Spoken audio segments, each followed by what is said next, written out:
Hey, do you have a child who's struggling in school? Maybe they have a problem with focus, learning, behavior, memory, or fine motor skills, gross motor skills, whatever. What if I told you that leaving that up to the schools might actually do more harm than good?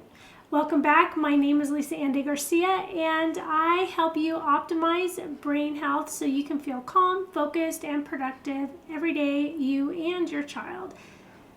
So today we are going to look at kind of a tough question. Should we be leaving the schools in charge of fixing what's, the problems that our children are experiencing when it comes to learning and behavior?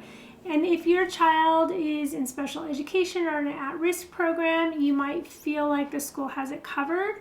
Your child might just significantly be struggling, and maybe you and your teacher have kind of negotiated some kind of a plan. But in fact, what is really happening for the most part, most likely, is that the teachers in the schools are just putting band-aids on the problem, and they're helping the child compensate for their issues rather than correct them.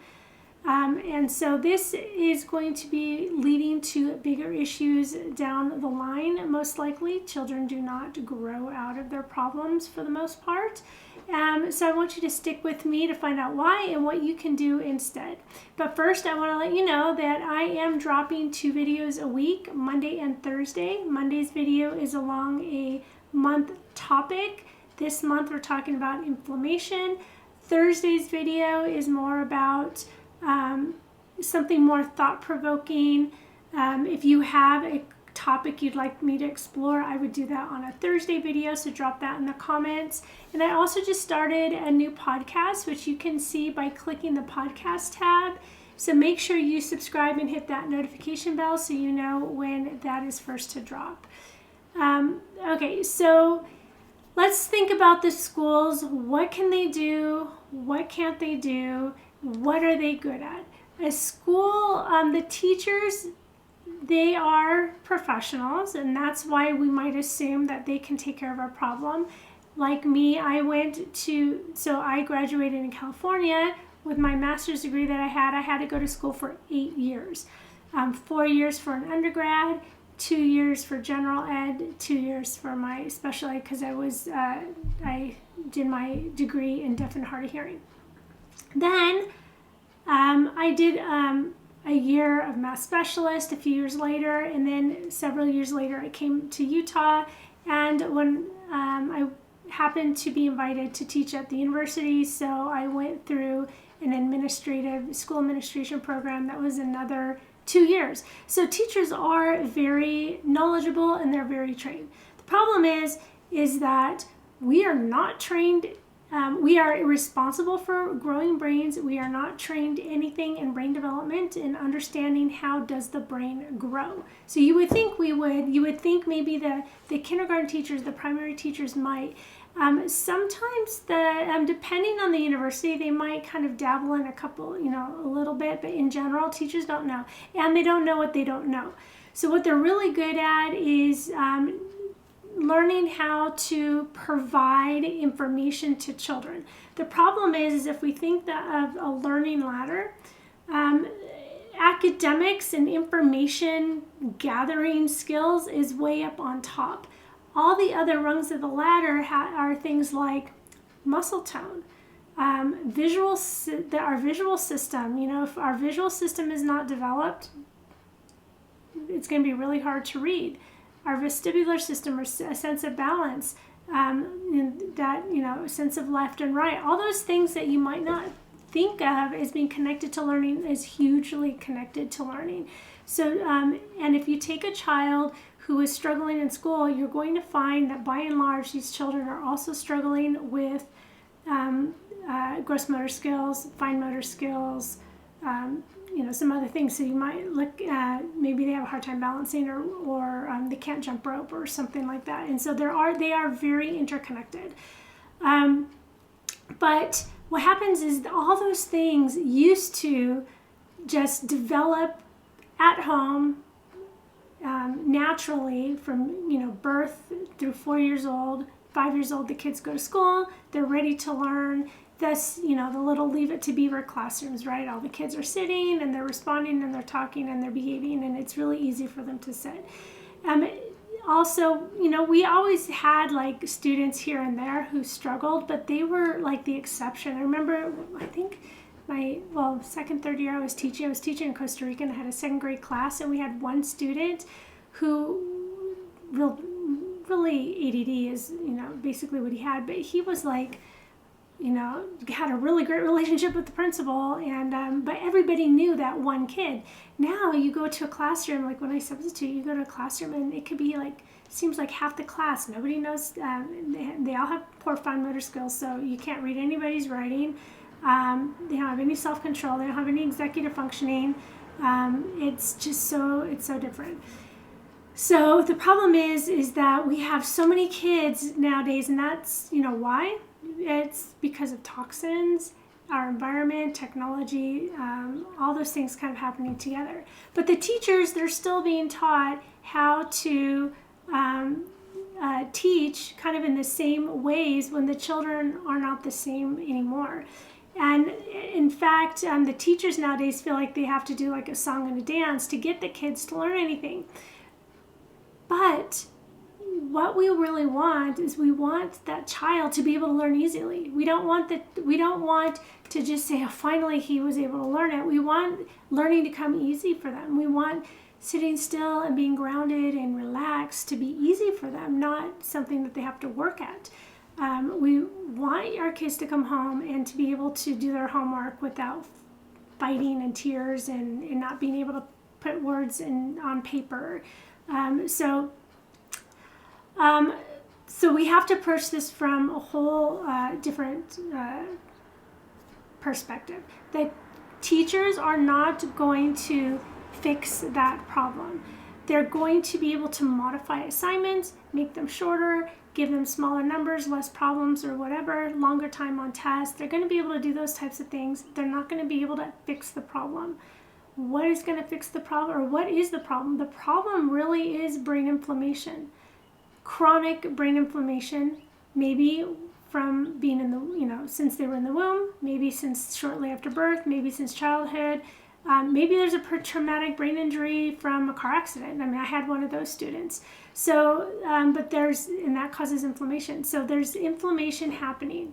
You as the parent, you have the ability to help on that front. So brain inflammation, one of the biggest triggers, and one of the biggest things that you can do is, monitor what the child is eating. So the schools actually have some role in that. The schools do provide food, and the teachers are notorious for having a candy jar or providing candy or treats as rewards. When I would substitute, I would go into these classrooms and I would tell the students, even if it was in the lesson plans, to use such rewards. I would just tell the students, you know what, it's not mine to give. I'm not going to do that today. Wait until your teacher gets back. I am not going to intentionally give students anything that I know that is detrimental. All those treats, all those colors, all those artificial, everything is detrimental. In fact, it stimulated me. In fact, I'm going to write a note so I remember to tell you. But I created a presentation, but I put it into an ebook now. I'm writing this down so I remember to put it in the notes. But it's called How Foods Affect Mood, Learning, and Behavior. Learning, mood, and behavior, mood, whatever. It's one of those. And I made it so the schools would understand how foods affect the body and what's in it. So they would think twice about, what they would have at a birthday party or what treats that they were giving out. And maybe the schools, maybe if it's a charter school or a private school, they can think twice about what they're serving for school lunch. If it's a really big district and it's public schools, they're probably not going to have much say, but I don't know. Maybe some people have good connections, and they can. So that's something that you should download and pass out to all your teachers or your school. It's very informative, and so that's the part of the inflammation that the schools actually do have control over, because if you are trying to do your part and you send them to school and they're just getting, then the schools are sabotaging. So you do want to be able to work together. The the other parts, like supplementation or whatever you need to do for that neuroinflammation, that is going to be on you, obviously. So you need to, work with a pediatrician. You need to start learning. I have plenty of resources about how to help with that. In fact, you might be interested in, I just published a book and a course. It's a 120-page book with a course companion, and it is called Calm, Focused, and Productive, and 5 Steps to Optimizing Brain Function. And it's going to get into all that we were kind of just talking about, so you might want to check that out as well. And so I'm going to put a link in that. But there's also, so it's not just, so brain inflammation, but then what happens is the brain inflammation prevented, especially if it was in the womb or, during the first couple of years of life, it can prevent certain parts of the brain from connecting and linking up. So let's say maybe there is no more inflammation right now, but those connections still hadn't been made. So what you need to do, or what you can do, is you can start looking at things like brain cognitive training, movement-based training. There's specific movements, because this is how babies develop and how they connect their brain on their own. There's specific movements that help the brain connect and help with connectivity. So you can look at maybe an occupational therapist, especially if you notice a lot of fine motor skills issues, sensory issues, and poor awareness of self, then maybe going to an occupational therapist will also benefit. So you can either look to see where you can take them outside of the school, or you can investigate and see what you can do at home. You can reach out to people like me who help parents come up with programs at home. There's different people, and then there's also technologies that you can use at home. Some of them might need to be programmed by someone like myself, such as interactive metronome. I would create a program, and then you would have your child do that. But it's basically, I'm not going to really get into what it is. So you can look it up, interactivemetronome.com. But it's a technology that really is really good at helping to rewire the brain and also improve with motor skills, because they even use it with elderly people for helping, to prevent falls. So they can also use it for gross motor. So those are things that you can do, and you can help start to educate. I mean, your teachers are so busy, but they really love the students. So if you can kind of start to educate them little by little by sending them some information, they might all of a sudden enter a world that they didn't know existed, and that's basically what it is. They don't know what they don't know. They haven't entered that world. It's almost like they're gonna part back the vines or whatever and see like a whole new world back there. So help educate them. What is going to happen if you don't take care of it, depending on what the issue is? Minimum is nothing changes. Otherwise, it usually gets worse. The gaps get wider, and it becomes more obvious. So between first and second grade, not too much, but all of a sudden when they grow up, the gaps in what they should be able to do and they can do it becomes so huge, and it affects their self-esteem. And then also, especially if they're a boy, a lot of them, like if we have like ADHD going on or ADD, We're going to have a lot of self-medication because they're trying, you know, they're instinctively trying to activate, like, you know, the dopamine, and because they have such poor uptake of dopamine. So we definitely don't want, if you have a child, and then once they become an older teenager, it becomes really difficult, especially if they're a boy. They might not be very cooperative. They might not want help. They think that they're fine, and you know that they're barely hanging in. They're barely passing school. Maybe because you're like like me, I had to make sure every day. Where's your homework? Is it in the right folder? Every day. Did you turn your homework in? Oh, I forgot.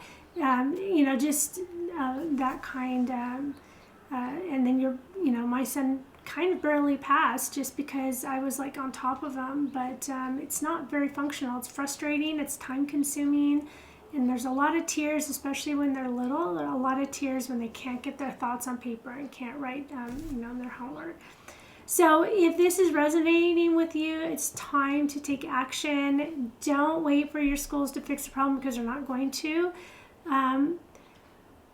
But again, you can check out my 5 steps to restoring brain function ebook course. That can be your very first step.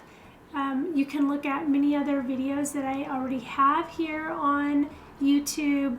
You can start looking up, on your own, finding people in your community who might be able to help. But what I'm hoping is that this video gave you some hope, because it can be turned around. And maybe I didn't even talk much about this. What happened is, this is the second time I'm doing this video, because the first time my camera wasn't on the whole time, so it just caught my voice. So what you need to know is all of these things can be reversed. All of these things can be improved, even if it's just 50% improvement. But a lot of these things can be improved. It just takes time and diligence and knowing exactly what to do. And the schools, they don't have time, they don't have the resources, they don't know. I would say that ideal school would have someone, let's say like myself, who's really aware about brain development, and have them not as the resource teacher, not as the SPED teacher, but as a separate person. They have actually done this in schools I know in Canada and Australia, a handful of schools, not like across the board, but I know of people who were this person, and this person would pull out the students and really address the developmental issues of the child, so they were able to, within a year or so, be able to be functioning just fine. So there is hope, and that's what the purpose of this video is for. So if you found this video helpful, please give it a thumbs up, share it with other parents. Don't forget to subscribe for more tips on brain health and learning. Drop a comment below if you have been butting heads with the school, or if you have a topic that you would like me to talk about. If you are ready to take the bull by the horns and learn what you can do, then again, grab my book course bundle, Calm, Focused, and Productive, 5 Steps to Optimizing and Restoring Brain Function. That's going to be in the description below. And take care, and I will see you next time.